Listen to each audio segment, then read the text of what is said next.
नमस्कार, मी रंजना पाटील ठाणे डेली न्यूजमध्ये आपले सर्वांचे हार्दिक स्वागत करते।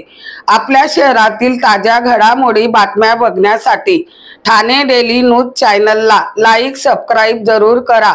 सर्वात पहिले आपल्या मोबाईलवर उल्हासनगरमध्ये जागतिक पर्यावरण दिनानिमित्त महानगरपालिकाचे आयुक्त श्री अजित शेख यांच्या हस्ते वृक्षारोपण करण्यात आले।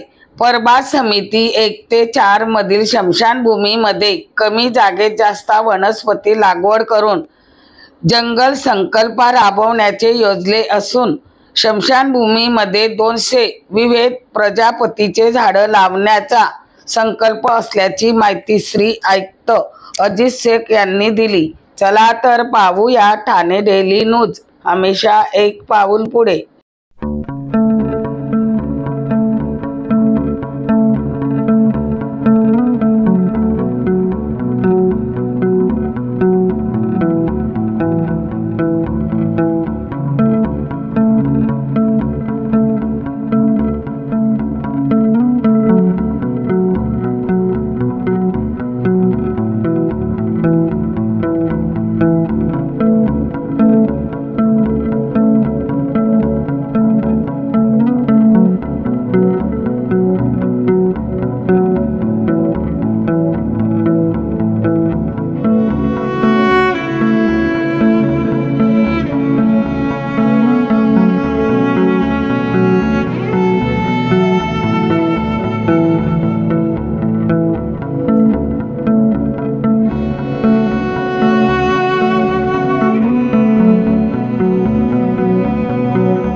सर, आज पर्यावरण दिवस आहे। पर्यावरण दिवसानिमित्त वृक्षारोपण केलेलं आहे सर, काय सांगाल?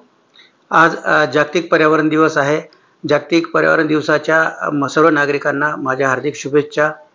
आज जागतिक पर्यावरण दिनानिमित्त आम्ही माननीय आयुक्त अजित शेख सर यांच्या हस्ते शांतीनगर येथील स्मशानभूमीमध्ये वृक्षारोपण केलेलं आहे।